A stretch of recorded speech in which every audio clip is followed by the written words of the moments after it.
días de vuelta. Saludo a los que están por internet, por el Zoom, por el Facebook. Dios los bendiga. Los saludo a ustedes también. Algunos no los vi, así que también les doy un saludo y una bendición. Y quiero compartir una palabra con ustedes y veo que trajeron la Biblia, la tienen en el celular.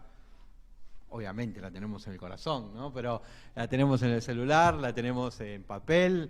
Así que los voy a invitar a buscar en Primera de Pedro.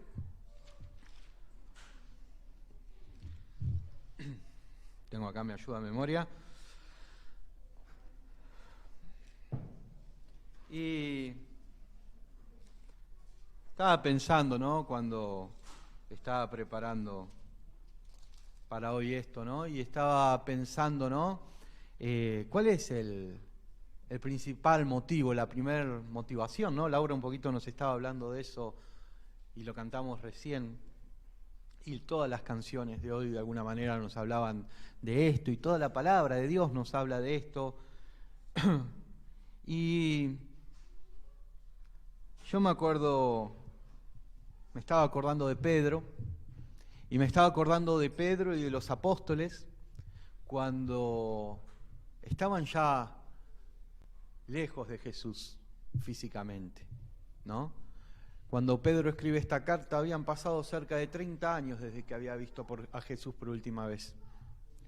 Y me suena interesante el hecho de creer que siempre Él iba a estar acompañándolos, siempre iba a estar enseñándolos, conteniéndolos, pero de ese Pedro que fue discípulo, que aprendió, ese Pedro que lo llamó Jesús en esa barca, ahora era el que estaba sosteniendo a los hermanos, ¿no? Ese Pedro le habían pasado muchas cosas, muchos años, muchas circunstancias, y hablaba por propia experiencia, pero también con el conocimiento de aquel que se humillaba delante de Dios, ¿no? Aquel que en su momento tenía un temperamento fuerte, aquel que tenía un temperamento capaz de enfrentarse por seguir a Jesús con todos los que estaban ahí, con una guardia, aunque lo mataran, ¿no? No pasó, pero podía haber pasado. Aquel que era capaz de ponerse delante de Jesús y decirle, vos a mí no me lavás los pies, ¿no? Ese Pedro que tenía un temperamento fuertísimo, ahora era un Pedro que llamaba a una esperanza. Llamaba a los cristianos que estaban esparcidos, a los cristianos que estaban perseguidos, que estaban sufriendo muerte, que estaban sufriendo un montón de calvarios en un momento muy difícil. Él, que era un reaccionario, es decir, ese cristiano o esa persona que reacciona más rápido de lo que piensa en muchas ocasiones, y él estaba llamando a que tengan una nueva esperanza, ¿no? Él estaba llamando a estos hermanos a que no presten atención tanto en las cosas que están pasando en este momento que les toca vivir, sino que estén pensando en esa esperanza. Por eso tenemos fe en que Jesucristo murió en esa cruz, que Él resucitó y con Él nosotros tenemos nueva vida. Y una vida que no termina cuando pasamos por el cajón. Una vida que continúa más allá de esto, es una eternidad con el Señor, ¿no?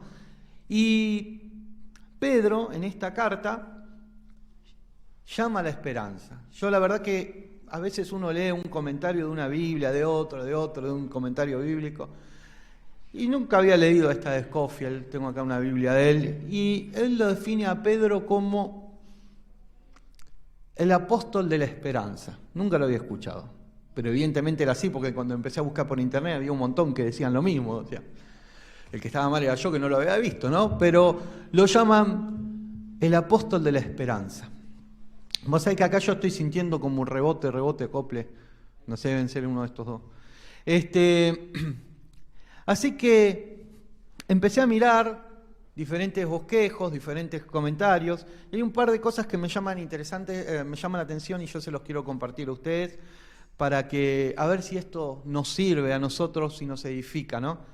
Y una de las cosas que yo estaba anotando, bueno, en realidad no la anoté yo, me la copié de alguien que ya lo anotó antes y lo escribió acá en un comentario, es que cuando Pedro estaba escribiendo, se ve claramente cómo él está respondiendo a ese llamado que Dios le hizo. Y a ese llamado que Dios le hizo a los apóstoles, ¿se acuerdan ahí en Mateo que le dice, ir por todo el mundo y predicar el Evangelio? Él no podía en este caso ir por todo el mundo porque él estaba preso cuando escribe esta carta. Probablemente ahí murió según la tradición romana. Pero no solo eso, también les dijo enseñándoles todas las cosas, ¿no? Y de eso se encargaban los apóstoles, de eso se encarga el liderazgo de la iglesia, de eso nos encargamos nosotros como cristianos, ¿no? De poder guiar, de ayudar, de acompañar, de sostener, de animar a cada uno de nuestros hermanos. A veces entre nosotros, a veces al que está recién empezando, ¿sí? A veces el Señor nos usa de una manera que no podemos entender, alguna palabra al estar acompañando. Ayer estaba acordándome con Laura de unas cosas, ¿no? Hablando de acción social, y yo me estaba acordando de una cosa de hace muchos años atrás, cuando todavía estaba vivo mi papá, que él estuvo 18 años sin venir a la iglesia. Y estaba recontra enojado con las cosas de Dios. Sabía muchísimo de la Biblia, había estudiado todo. Pero, ¿saben lo que me acordé? Nosotros estábamos pasando un mal momento, no se pagaba el alquiler no sé hace cuántos meses, mi viejo estaba sin trabajo, no teníamos un peso. Con mi hermano y mi mamá íbamos a la iglesia de Lanús Primera, y había un encargado, o una persona que ni siquiera era encargado. ¿Para qué voy a decir que era encargado si no lo era? Estaba ayudando en el Ministerio de Acción Social. Y él un día, sin que nosotros les dijéramos dónde vivíamos ni nada, tocó la puerta. Un hombre ni que mi hermano ni yo mucho hablábamos todavía. Después sí, pero en ese momento no. Se llama Carlos. Y el hombre vino, tocó la puerta, abrimos, y dice, ¿me ayudan? Yo, sí, ¿a qué? Y trajo todo el baúl de un falcón lleno de comida, de cosas, de un supermercado. Y mi papá, que estaba sin trabajo, que nunca había visto el amor de Dios de esa manera, se quedó petrificado.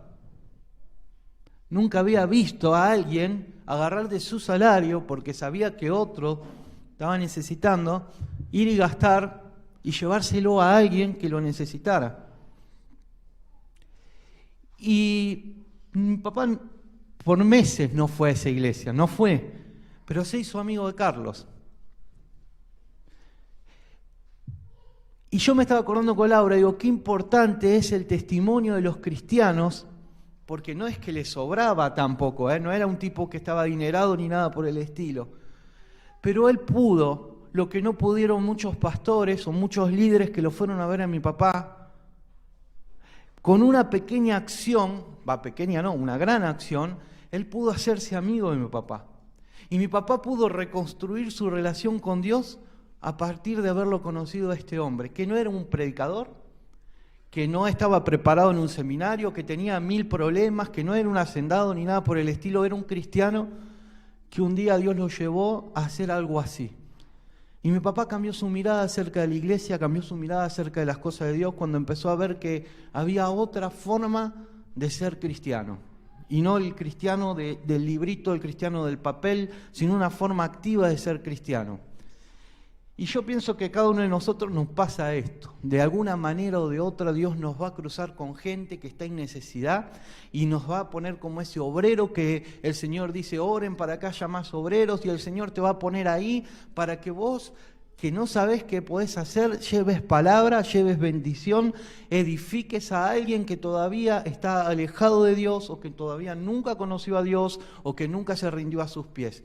Alguien que está enojado por algún motivo y no está viniendo a una iglesia, ni a esta ni a otra. Yo le decía a Laura, este hombre Carlos nunca lo invitó a mi papá a la iglesia de él. Simplemente lo invitó a que se encuentre con Dios y mi papá empezó a venir acá. Cuando acá ya no había nadie, no sé si ustedes lo saben. Acá no había nadie, estaba solamente Aníbal Basile. Y venía los miércoles a la noche mi papá, los martes a la noche. Mi papá y él, y estaban orando acá, solos. Cada tanto, cuando yo no estudiaba, venía y orábamos los tres. No había nadie más en la iglesia. Después empezó a venir Angelita, esta mujer mayor que vivía acá cerca. Nadie más. Mi papá después falleció y quedamos ahí. Y yo no venía acá, yo venía a orar, yo iba a otra iglesia, pero yo venía acá a orar, y yo me acordaba que yo venía acá a orar porque venía de mi papá. Yo crecí en esta iglesia, no sé si ustedes lo saben, yo nací acá Cuando tenía 2 años, media cuadra vivía acá, y mi papá vino acá desde que se fundó la iglesia. Mi familia vino acá desde que se fundó la iglesia. Pero sin embargo, los dolores, las heridas, las peleas, las discusiones hacen que como cristianos a veces nos alejemos. Pero el problema no es solamente alejarnos de la iglesia, sino cuando nos enfriamos y nos vamos alejando de Dios. Así que cada uno de nosotros tiene esa posibilidad, y si está dispuesto va a tener esa posibilidad de acercarse a aquella persona que necesite, que por ahí no sabemos todavía quién es, no la conocemos, pero tenemos que estar dispuestos a hacer ese canal de bendición de parte de Dios. ¿Están de acuerdo? Miren, cuando se escribe esta carta de Pedro, en el contexto, ya lo dije hace 2 o 3 semanas, pero lo voy a repetir por las dudas, en el contexto muy difícil, ¿sí? El cristianismo estaba empezando a ser perseguido de una manera muy brusca, muy fuerte, con mucha violencia por parte del Imperio Romano. El Imperio Romano estaba ejerciendo una persecución sobre esta iglesia cristiana, ¿no? Sobre los cristianos, ¿no? Todavía no estaba constituida una iglesia como la conocemos nosotros.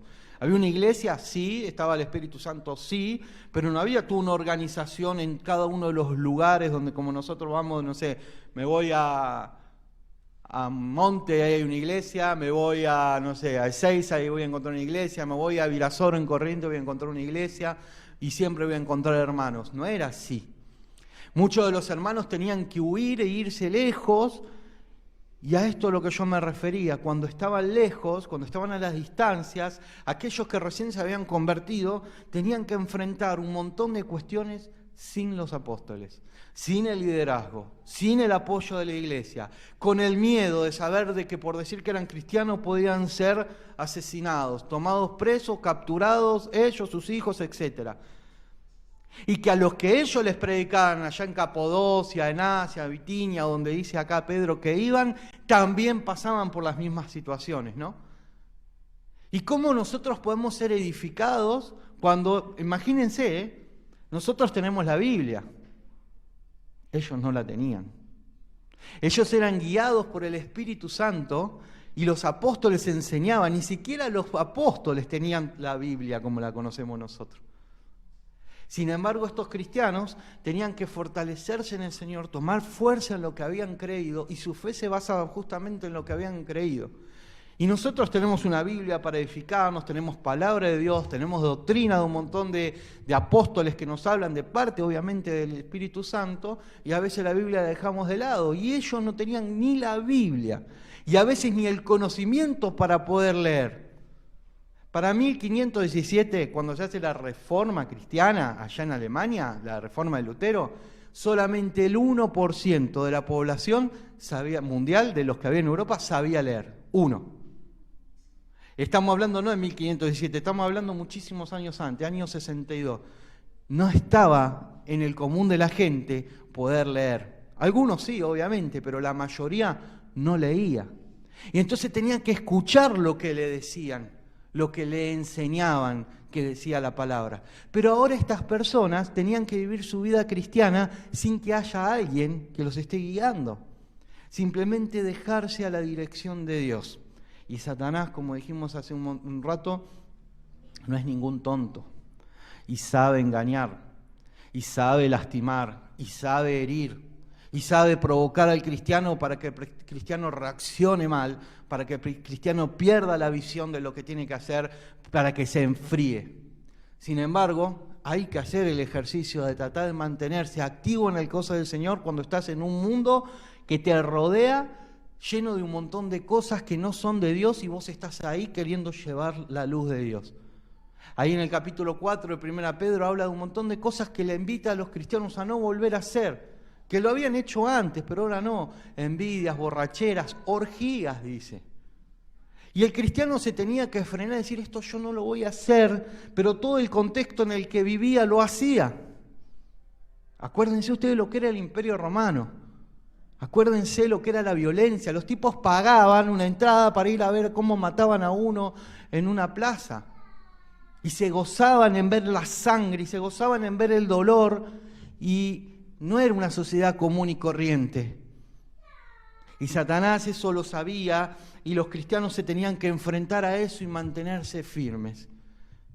Claro, al principio todo con todo el ímpetu, como cuando uno se convierte, cuando le dicen anda a tal lugar, vamos a la plaza, acá tenemos el evangelismo. Al principio todo bien, pero después cuando las cosas empiezan a pasar el tiempo, hay cosas que empiezan a ocupar ese lugar y empezamos a enfriarnos. Y esta carta, Pedro, pensando que se estaba muriendo, la escribe para despedirse de la iglesia, después escribe la segunda, ¿no? Un año más tarde, va a despedirse casi de la iglesia, animando a que no caigan en ese pecado. Hay 4 o 5 temas, pero hay un tema fundamental en esta primera carta de Pedro. Él llama a la esperanza, pero también llama a rechazar el pecado. Él llama a que creamos en el Señor, pero también llama a no volver atrás, a no volver a los pecados anteriores. Y él lo tenía que hacer porque los cristianos estaban constantemente tentados a caer en esos pecados y en esa desobediencia.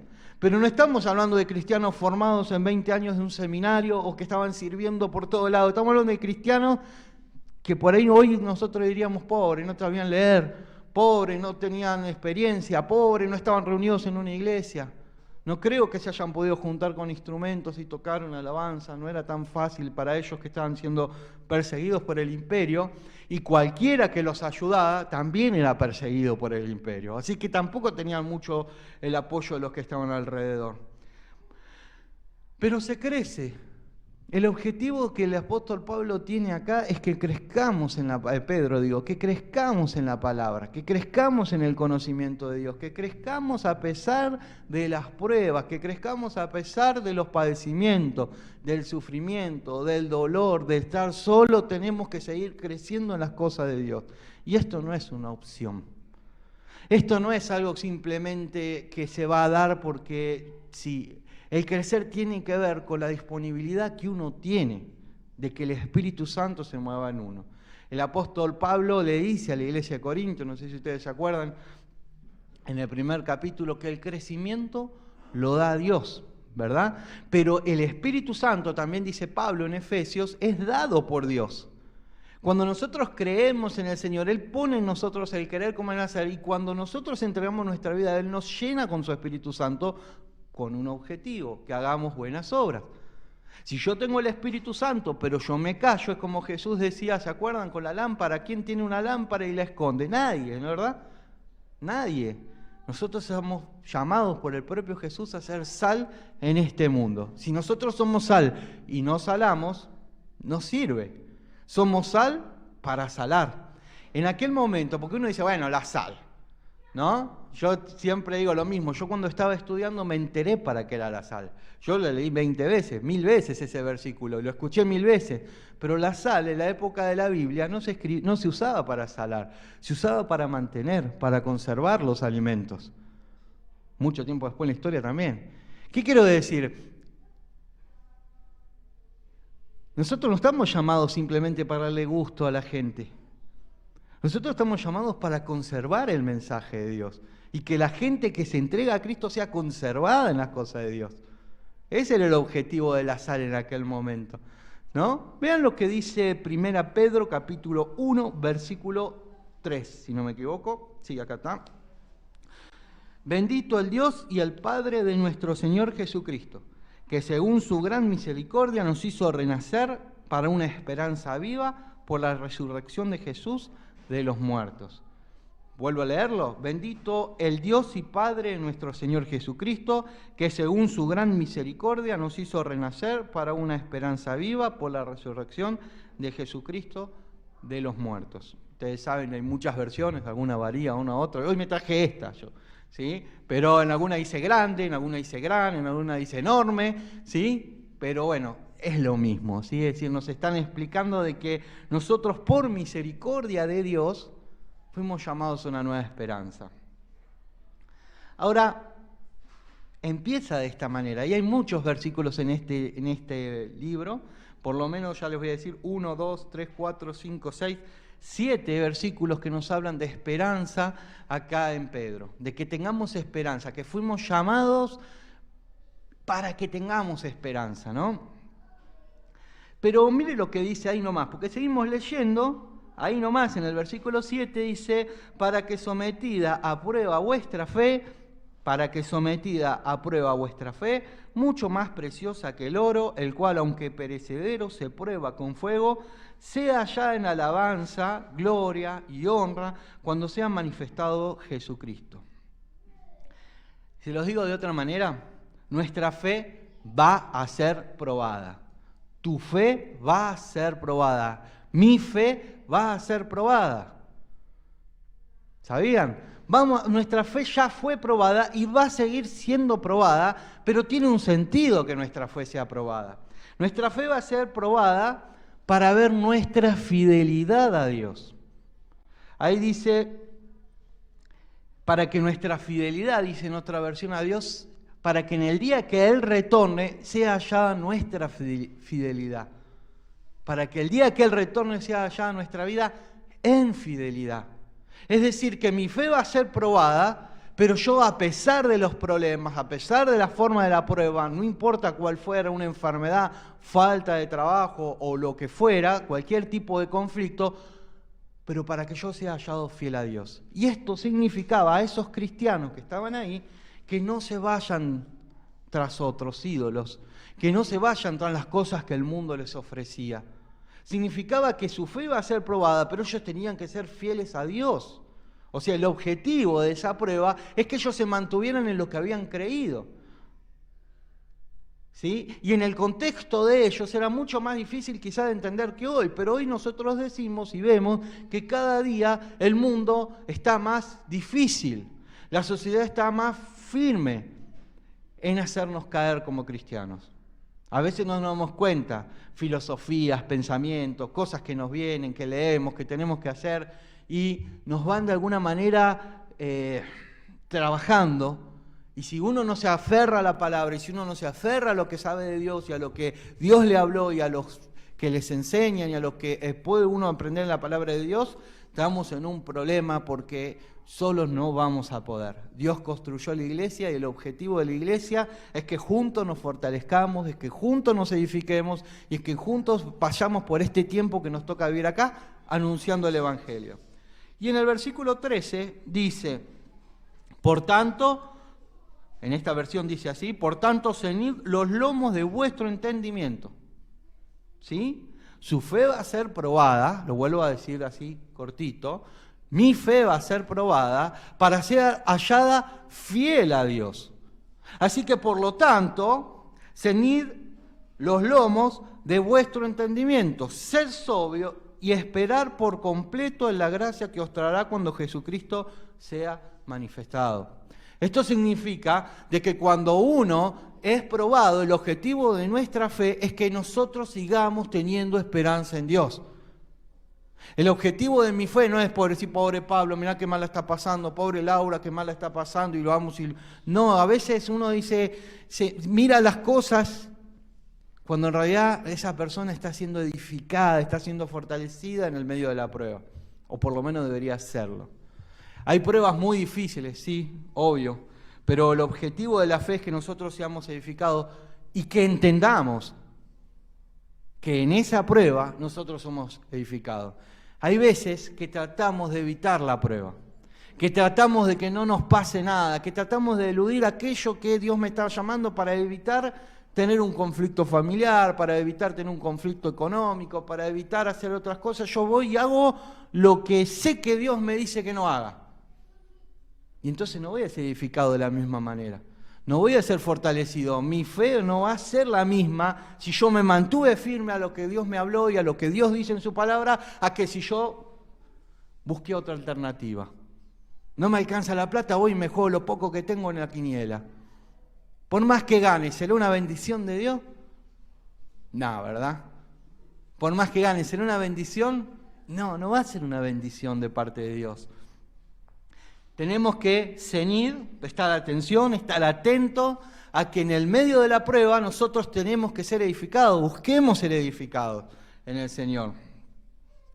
Miren lo que dice después, como hijos obedientes no conforméis a los deseos que antes tenías cuando estaban en ignorancia.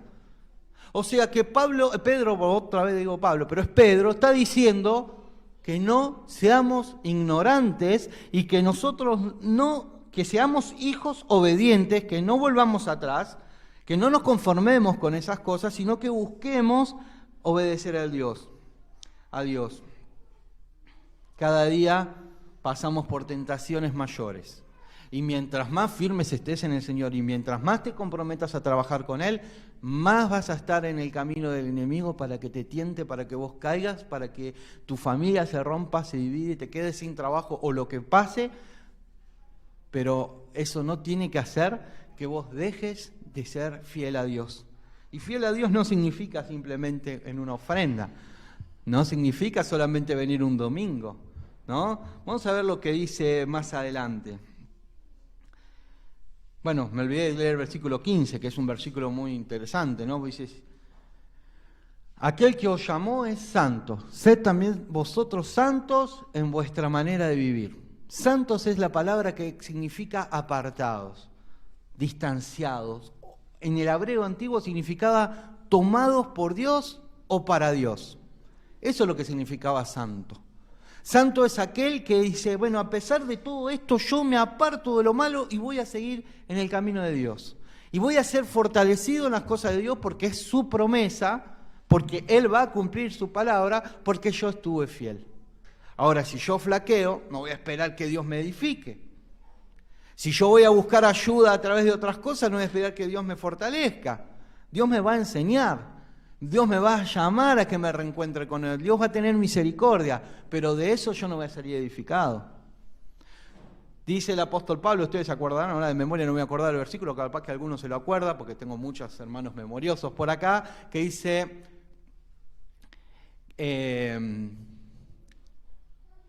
no todo me edifica, ¿no? ¿Quién se lo acuerda bien? Acá lo tengo a Jere. Todo me es lícito, me comí esa parte. Todo me es lícito, mas no todo. Yo lo hacía en otra versión. Yo me lo hacía en otra versión. Todo me es lícito, mas no todo me conviene, me dicen acá. Todo me es lícito, pero no todo me edifica.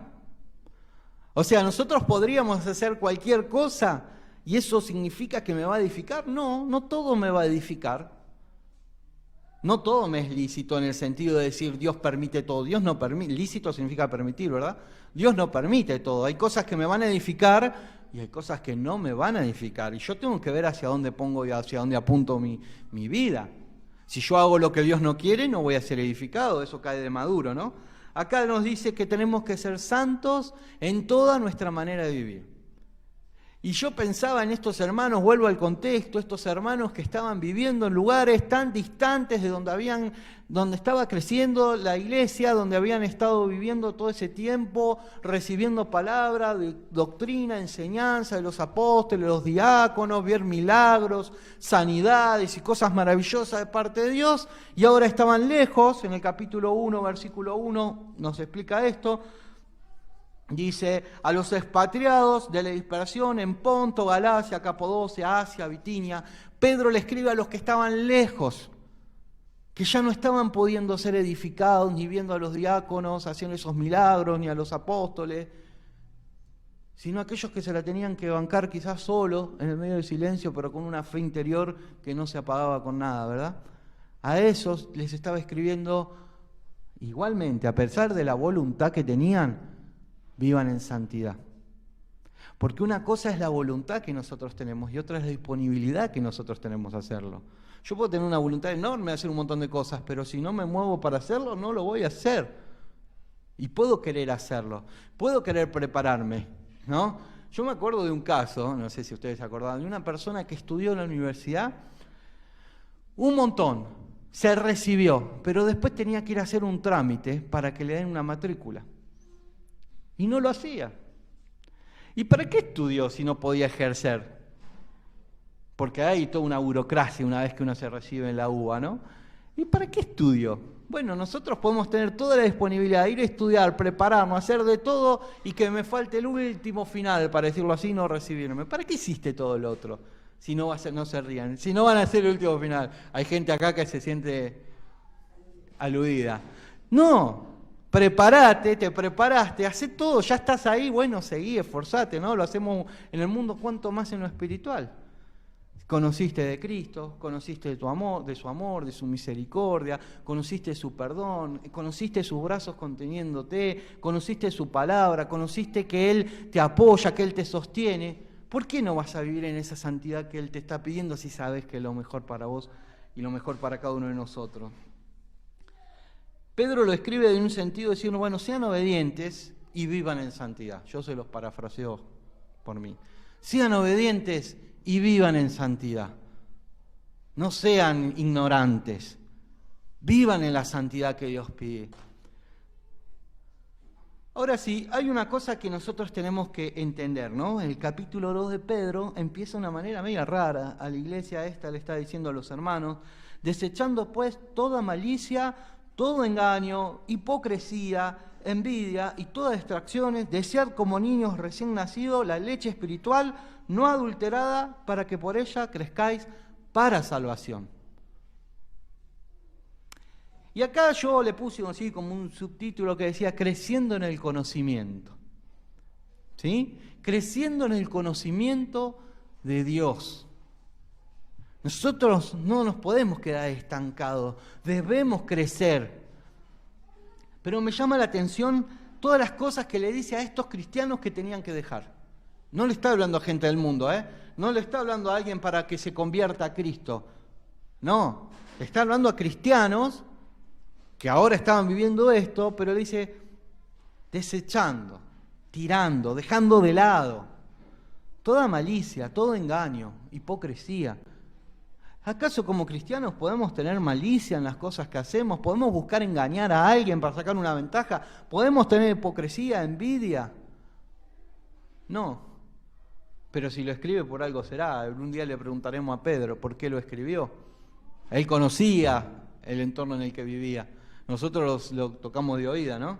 Pero sí me llama la atención esto de decir, desead la leche espiritual, no adulterada. Y me llama la atención que hay dos verbos ahí en esa frase, ¿no? La acción, que el verbo es una acción voluntaria, no es una acción. En este caso es voluntaria, es una acción, es algo que nosotros hacemos, o que Pedro le dice a ellos que hagan. Primero desead, ¿sí? Dice, desear la leche espiritual no adulterada para que por ella crezcamos a salvación, ¿no? Primero dice desechando y después dice desead. Primero les dice, dejen esto, y después deseen no tener una leche espiritual adulterada. Fíjense que acá no se está, aunque uno a veces lo interpreta con el tema de la palabra, no está hablando de la palabra, sino que está hablando de la vida cristiana.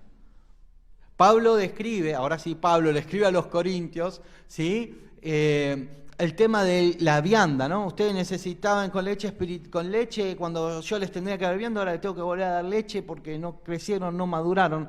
Pero eso sí, Pablo hablaba de la doctrina, hablaba de la palabra, pero acá está hablando de la vida cristiana. Acá está hablando de que nosotros no tenemos que tener una vida cristiana a medias. Tenemos que tener una vida cristiana comprometida con el Señor y sabiendo lo que estamos haciendo. Por lo tanto, no podemos tener esta vida más o menos cristiana y más o menos no cristiana. Cuando vivimos una fe a medias,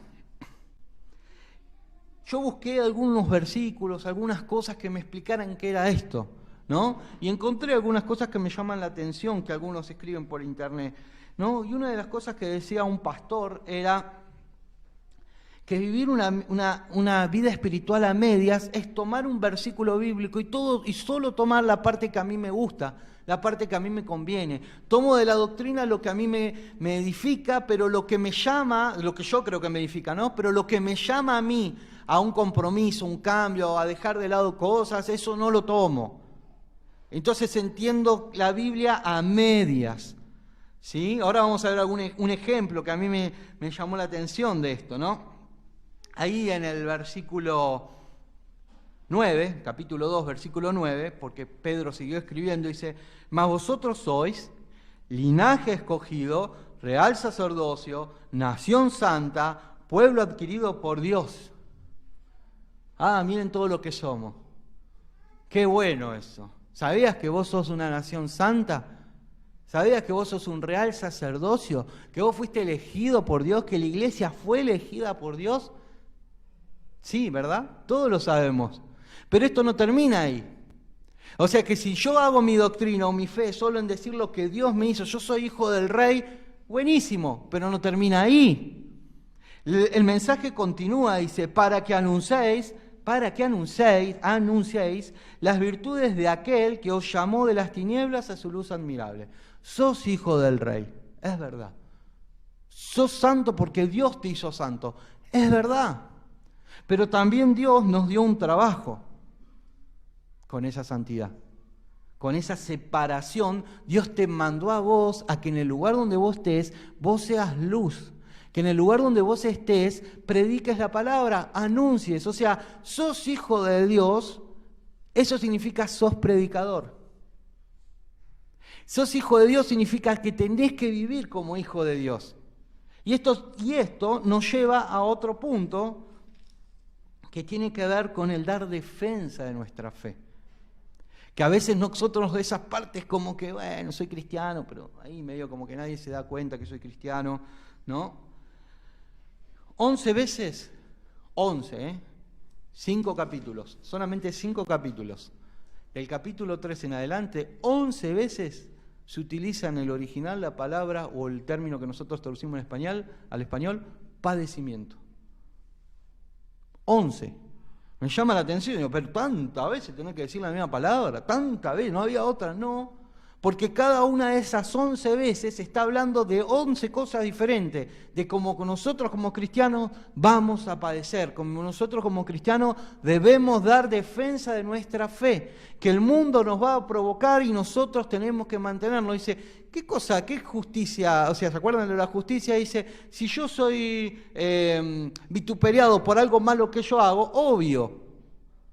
¿Qué tiene de malo eso? ¿Qué tiene de raro? Ahora, si yo haciendo el bien soy juzgado, soy vituperiado, soy molestado, entonces ahí es donde nosotros tenemos que padecer. Y nombra a Cristo, a Jesús, como nuestro ejemplo. Y lo que nombra de Jesús no fue que Jesús hacía milagros, lo que nombra de Jesús no fue que Él traía palabra, lo que nombra de Jesús es los padecimientos que Él tuvo para ser ejemplo de nosotros. Así como Él padeció, ustedes tienen que padecer. Así que nosotros como cristianos tenemos esto de decir, somos nación santa, pueblo escogido, real sacerdocio, pero también tenemos la tarea de anunciar. Y es importante que nosotros lo hagamos. Es importante que en mi mente, como decía ahí, ciño mi mente, pienso, no pasa desapercibido que mi tarea y lo que Dios quiere es que yo predique a Cristo, que yo anuncie, que yo declare, que yo diga lo que Dios hizo en mi vida y lo que puede ser en la vida del otro, que me sacó de una vida de pecado, sin sentido, con dolor, con herida y con todo lo que uno tenía y ahora me da una nueva esperanza. Eso es lo que dice el apóstol Pablo. Y nosotros tenemos que estar atentos y en oración para que el mundo no nos engañe y perdamos esa visión, para que nuestro entendimiento esté dispuesto a predicar a Cristo y que no sea más importante quizá dar un examen o ir a un trabajo o ir a visitar a alguien que predicar a Cristo. Podemos hacer todo eso, ¿verdad? Pero no puedo yo planificar, juntarme y hacer un montón de cosas sin que en mi planificación del resto de mi vida no figure que tengo que predicar a Cristo. ¿Se entiende? Cuando nos juntamos con personas que dicen, algún día se va a convertir a Cristo, primero hablale, invítalo a la casa de Dios, traele la palabra, anunciale el amor de Dios, mostráselo en tu vida y esa persona va a venir a Cristo. Ahora, si solamente le decís, algún día se va a convertir, pero vos no abrís tu boca, estamos en un problema, porque esa persona quizás está esperando que alguien se acerque y le hable. Y aunque no lo sepa, Dios está poniéndote a vos para eso. Así que nosotros no recibimos solamente de gracia, sino que de gracia también damos, ¿no? Dice la Biblia. Así que la tarea que el Señor nos da, y para que nos quede claro, es que Él nos llamó para anunciar. Y esto no es, vuelvo a decir, optativo. Esto no es algo que yo puedo hacer si me siento bien, si tengo ganas. No, aún en el medio de la prueba, aún en el medio de la desesperanza que el mundo puede tener, aún en el medio de una enfermedad, aún casi muriendo, uno puede y debe seguir anunciando y utilizando todos los dones que Dios nos da para edificar al que está al lado. Acordémonos, Pedro se estaba creyendo y de hecho muere un año después, según la tradición, él estaba preso. Pablo preso también escribe las cartas. Ellos sabían que iban a morir, sin embargo ellos seguían y seguían instruyendo y animando y sosteniendo a los hermanos. No había prueba que lo frenara. No había prueba que lo frenara. Y es lo mismo que le dice Pedro a ellos.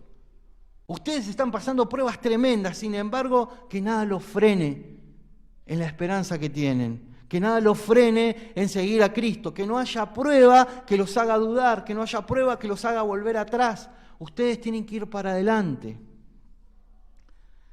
Así que debemos aprender y pedirle a Dios que nos ayude a crecer en el medio del sufrimiento, en el medio del dolor. Creemos, lo cantamos, lo decimos, lo oramos. Ahora, ¿lo vivimos? O por ahí sigo con ese dolor de algo que pasó hace un montón de años. Sigo en mi corazón herido y yo no puedo crecer, no puedo salir de ahí porque no aprendí a crecer en el medio del sufrimiento, porque no pude dejarle eso a Dios, porque de alguna manera me hace sentir que tengo que volver yo a eso y no se lo dejo a Dios. Cuando hay una injusticia en un trabajo, que no te pagan, que haces esto o lo otro, sos capaz de decir, bueno, yo a pesar de todo esto, no importa. Me roban la camioneta, no tengo camioneta, me roban la camioneta, estoy siendo edificado. Y voy a bendecir a la persona que lo hizo, porque Dios va a tocar su corazón. Lo tomo al pastor como ejemplo, pero él me entiende. Cuando uno está en el camino de Dios, no puede hacer que las cosas que nos pasen, por más malas que sean, nos quiten la mirada de la cruz. Dice que nosotros somos salvos, nos dice la palabra, porque Cristo se mantuvo en esa cruz. Y yo digo que no hay nada más injusto en la historia de la humanidad que Jesús haya muerto en esa cruz. Aquel que no tenía ningún pecado, que no tenía ninguna falla, que no tenía ni un solo motivo para estar en esa cruz muriendo por mí, que tenía todo el poder para bajarse, que tenía todo el poder para cambiar las circunstancias, pero él decidió mantenerse ahí por amor. Y no hay un hecho en toda la historia que sea más injusto que ese. El propio que murió con Jesús ahí en una de las cruces lo dijo, ¿no? Nosotros somos condenados por lo que hacemos, pero ¿este qué hizo? No hay nada más injusto. Ahora, cuando algo injusto hacen conmigo, cuando dicen algo que yo no hice, o dicen que hice algo que no hice, o algo que me interpretaron mal, me tomo como ejemplo, pero para ser autorreferencial en esto, para que nadie se sienta herido, lo primero que hacemos es salir en defensa de nosotros. Y somos capaces de balontonarnos y decir, no, esto no es así, esto fue de otra manera, y empiezan las peleas, discusiones y todas esas cosas. Cuando no es lo que nos enseña la palabra. Aunque fuera una injusticia, aunque fuera una mentira, aunque fuera un engaño, aunque fuera un robo, aunque fuera una amenaza y aunque fuera lo que fuera, el Señor nos llama a que nos mantengamos fiel a no perder la mirada de la cruz, a no perder esa visión que Él tiene para nosotros como hijos de Dios. Quizás algún día esa persona, por nuestro testimonio, conozca de Cristo. Quizás que algún día esa persona pueda entregar su vida a Cristo y ser salvado por el testimonio de los cristianos que ante la prueba se mantuvieron fiel a Dios y no se mimetizaron y no se convirtieron en alguien del mundo y no reaccionaron como alguien del mundo, sino que bendecían, sino que oraban, sino que clamaban, sino que ayunaban y oraban por esa persona que les estaba haciendo daño para que Dios toque su corazón. La decisión es personal, pero el fortalecimiento que uno va a tener cuando hace esas cosas es impresionante, porque Dios mira lo que hay en nuestro corazón. Ya termino. En 3, del 13 al 17, también en Pedro, 1 Pedro, hace como un pequeño resumen de todo lo que venía diciendo, ¿no? Dice, ¿y quién es aquel que os podrá, ¿y quién es aquel que os podrá hacer daño si vosotros seguís el bien? No está hablando físicamente. Eloy Laura nos recordaba ese pasaje de Romanos, ¿no? 8, 31 en adelante. ¿Y quién es aquel que podrá hacerle daño si vosotros seguís el bien? Mas también si alguna cosa padecéis por causa de la justicia, bienaventurados sois. Por tanto, no os amedrentéis por temor de ello, ni os conturbáis, sino santificad a Dios el Señor en vuestros corazones y estar firmes siempre, preparados para presentar defensa con mansedumbre y reverencia ante todo que os demande razón de la esperanza que hay en vosotros.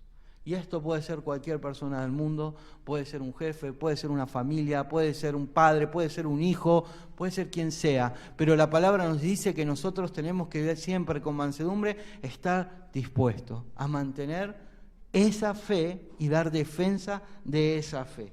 Como cristianos a veces nos toca pasar un montón de cuestiones que van en contra de lo que creemos y que tenemos que tomar decisiones. Y a veces estamos en el mundo de los por qué. ¿Por qué tengo que hacer esto? ¿Por qué tengo que hacer lo otro? ¿Por qué dejar que esto pase así? Yo sé lo que Dios quiere, pero sin embargo, si hago eso, me va a ir mal en lo otro.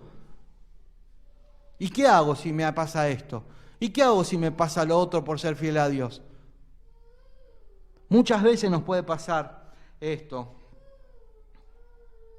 Pero la palabra dice que debemos dar defensa de nuestra fe. ¿Y cuál es nuestra fe? No debemos, esto me lo copié, no debemos agradar a Dios, no debemos agradar a los hombres con nuestra vida, sino a Dios. No debemos agradar a los hombres con nuestra vida, sino a Dios. Es decir, no debo hacer cosas que agraden a los hombres cuando eso va en contra de lo que Dios me dice. Aunque sea un familiar, aunque sea en el trabajo, aunque sea un jefe, aunque sean amigos, aunque sean hijos. No tengo que hacer nada que vaya en contra de lo que Dios nos enseña. Y yo pensaba en estos pobres cristianos, ya lo digo pobre porque cuando uno lo va viendo dice pobre, ya con todos los palazos que le está dando Pedro.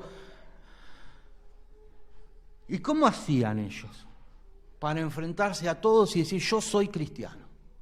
Yo voy a dar defensa de mi fe. Acuérdense que a ellos los llevaban a morir a una plaza por ser cristianos.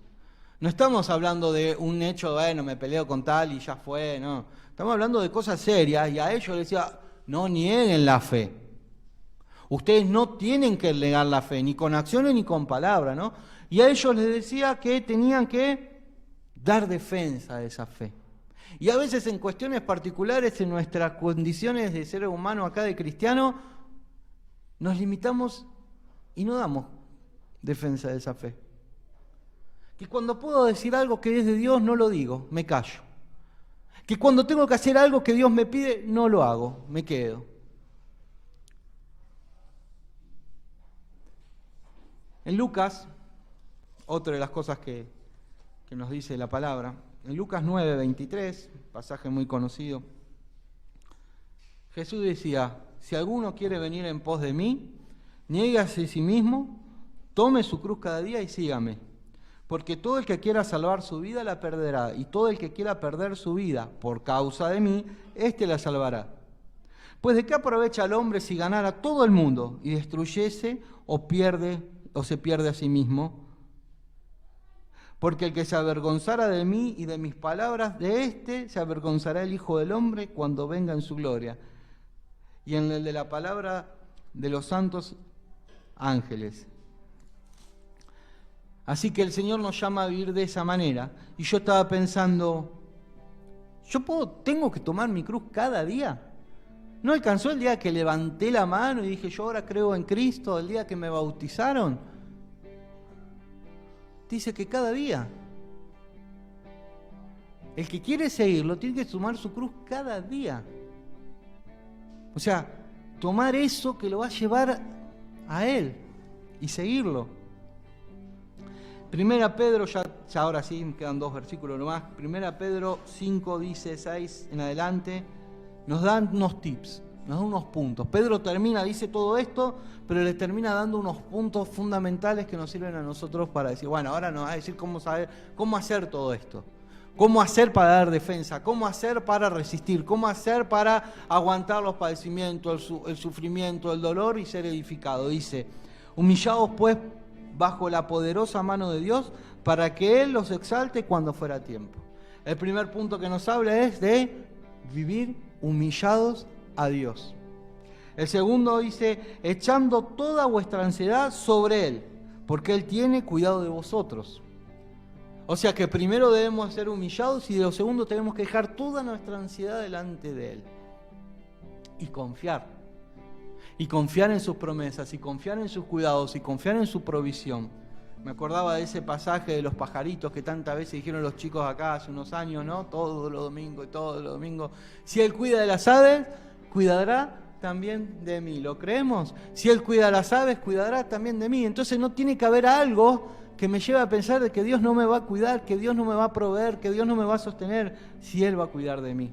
Así que toda nuestra ansiedad, que muchas veces viene relacionado con el trabajo, sobre todas las cosas con el trabajo, con cómo voy a hacer las cosas, cómo voy a pagar las cuentas, cómo voy a vivir, dejalo en la mano de Dios. Deja tu ansiedad en la mano de Dios. Me llama la atención que en realidad lo leemos para todos, pero esto es escrito para los jóvenes, no está escrito para todos. Dice, igualmente jóvenes, están sujetos a los ancianos y a todos, sumisos unos a otros, revestidos en humildad. Ser sobrios y velar porque vuestro adversario, el diablo, hoy Ruth se me adelantó, lo iba a leer ahora, dice, ser sobrios y velar porque vuestro adversario, el diablo, como león rugiente anda alrededor buscando a quien devorar. Ser sobrios y velar. No nos tenemos que distraer, no tenemos que estar a media, no tenemos que estar entre dormidos, no tenemos que estar borrachos, tenemos que estar atentos, ser sobrios y velar. Tenemos que estar sabiendo que en donde uno medio que se duerme, en donde uno medio como que se enfría, en donde uno medio como que les quita las ganas, digo, prefiero, hoy ni me conecto a internet. Bueno, sabé lo que el Satanás está ahí dando vuelta, sabelo. Cuando dejaste entrar un poquitito de pecado en tu vida, dejaste entrar todo el pecado, no dejaste entrar un poquitito. Cuando vivís de la manera que Dios no quiere y estás negociando una cosa con la otra, no estás a medias, estás nada bien con las cosas de Dios. Pero Pedro dice, resistid firmes en la fe. Resistir firmes en la fe. Y resistir y firmes me suena más o menos lo mismo, ¿no? Resistir es algo que está aguantando, pero como que le da un doble sentido, decir resistir firmes en la fe. Resistir firme en lo que crees. Resistir firme en lo que entendés de la palabra, lo que la Biblia dice, sabiendo que los mismos padecimientos se van cumpliendo en vuestros hermanos en todo el tiempo. Y él termina con una bendición a todos estos hermanos, ¿no? Mas el Dios de toda gracia, que nos llamó a su gloria eterna en Jesucristo, después de que habéis padecido un poco de tiempo, Él mismo os perfeccione, afirme, fortalezca y establezca. A Él sea la gloria y el imperio por los siglos de los siglos. Amén. Amén. El sentido de nuestra prueba, el sentido de los padecimientos, el sentido del sufrimiento es que después de haberlos pasado, el Señor nos edifica, nos fortalece, nos afirma, nos sostiene. Y entonces, cada uno que vivió y que ya tiene años de cristiano sabe lo que estoy diciendo. No es lo mismo cuando oídas, escuchabas y te acercabas y por ahí sabías un versículo de memoria y cuando a una prueba reaccionabas de cualquier manera, después te arrepentías, pedías perdón y te veías y a la próxima ya mejorabas en ese punto. Pero no es lo mismo el cristiano que ya tiene un montón de años y sabe que cada vez que pasó un problema se refugió en el Señor y el Señor estuvo ahí. Laura eligió hoy una canción que decía, si hasta aquí, ¿se acuerdan? Si hasta aquí, es un salmo, ¿no? Si hasta aquí Él nos ayudó, no vuelvo atrás. ¿Está bien eso? No volvemos atrás. No tenemos que perder eso de decir, bueno, yo no salí solo de esto, sino que el Señor en su unción, con sus cuidados, con su amor, me ayudó a salir de este problema. Por eso está bueno, buenísimo. Y es una parte del reconocimiento de Dios que yo se lo digo a todos para que presten atención, ¿no? Cuando cobran, cuando reciben un dinero, cuando están delante de una mesa, el orar, dándole gratitud a Dios por lo que tenés.